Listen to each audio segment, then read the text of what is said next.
So Jesse, do a video for the newsletter, and you had a topic in mind.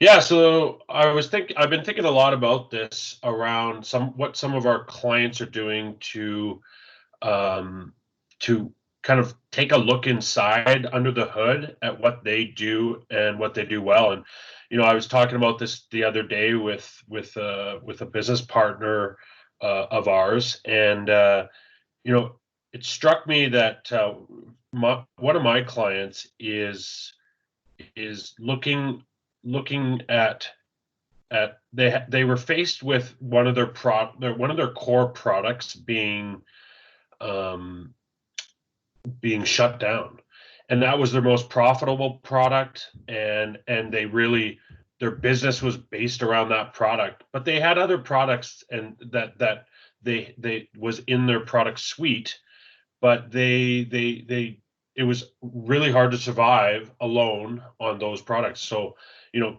as soon as COVID hit, what they did is created an action plan around, if we never sell our most profitable product again, can we survive as a business? And we put a challenge on our people. And within probably a month and a half, we have, the client has really flipped the script, and at the end of the day, we know our most profitable product's going to come back on board, but because of the urgency around fixing this problem, I would say we're actually going to come out further ahead than ever would have been realized, and in a time that probably would have taken a year to fix, has taken 2 months to fix. So it's it's really cool to see when you see a problem and you need to fix a problem and you have urgency to fix a problem, what you can do. And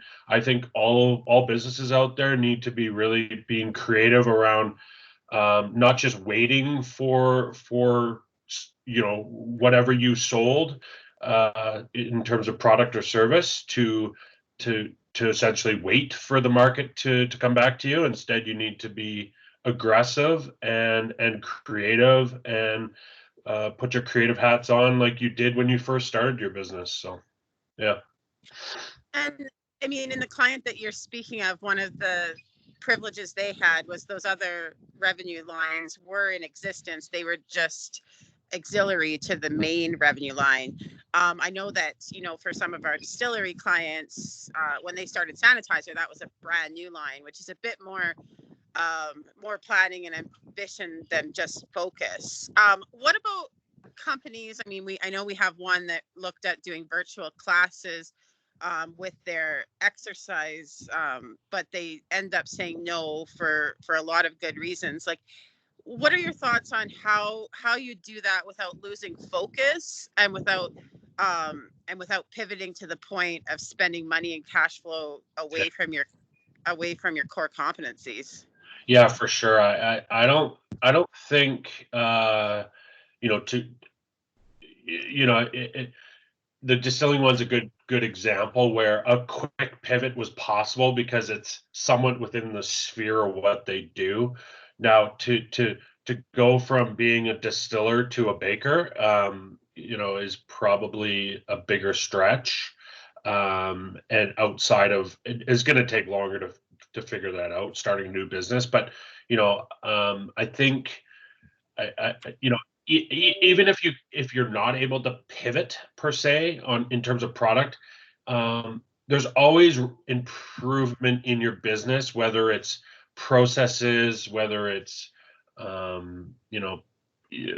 better people strategy when you do open up. There's things you can be doing that are going to elevate what you do currently, that I think if you prioritize right now, whether you open in today or in another couple weeks in Calgary, for example, I think you're going to come out of this way further ahead.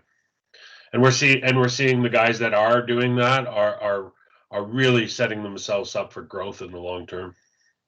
Yeah, I think one of the trends for those that are succeeding on it, I think a couple things would be that they're leveraging their assets and their core competencies. So it's not like they're learning something new or playing in a game that requires different assets and different resources. Yeah. And I think too that when they do the pivot, it aligns with their culture and their values and the skill sets of the team, right? So I find that if it's motivating the team and keeping the team engaged, that, you know, to some degree, if it's motivating the team and keeping them engaged, the amount of profit that comes out of it, if you're not at a loss, can still have a lot of benefit, because remote working, the way that we got stuck with it so suddenly, is tough on teams and tough on connection, right? So, You know, and I think it's a real opportunity for clients and for business leaders in the community to almost stress test your team. And what I mean by that is, you know, I'm seeing examples where you know, you have limited resources more so than ever in terms of, you know, people, and it's really putting the challenge to them to see, you know, we have a challenge, we have a problem that we need to overcome, and are you going to be part of that solution, or can I count on you? And I'm just amazed by the amount of people at all levels within our clients that are just stepping up. Yes, I'll help. Yes, I'll do whatever it takes.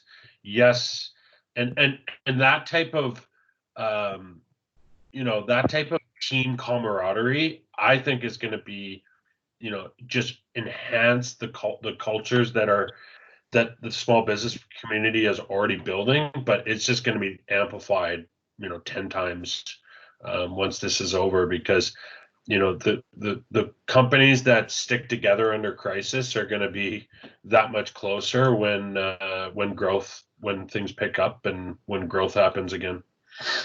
yeah, and I think I'm seeing internally within our team similar opportunities where people are really, you know, they really are seeing that common objective and what we're trying to do with our clients more than they ever have.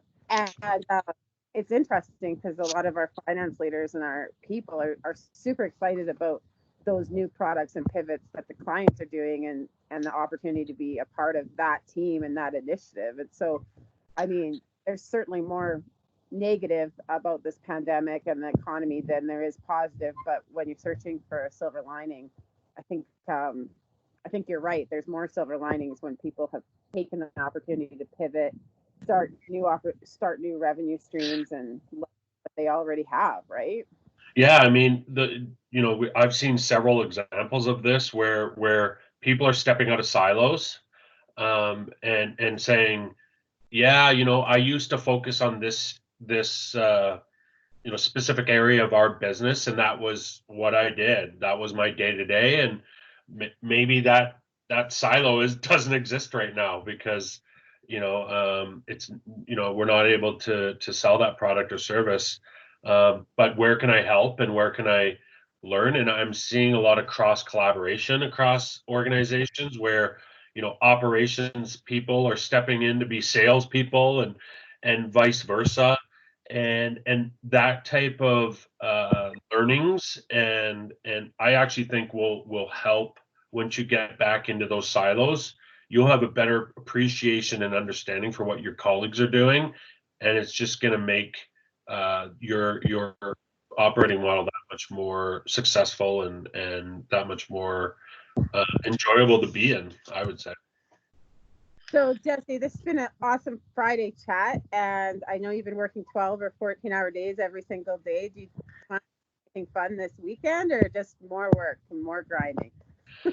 Well, I'm gonna play golf once. I'm gonna do some chores around the house, but I'm definitely gonna work, but try and do a little less of it. Yeah. Awesome. Maybe get a haircut. And get a haircut. Yeah, that is on the plan. Awesome. Well, Yeah. All right, you too. bye.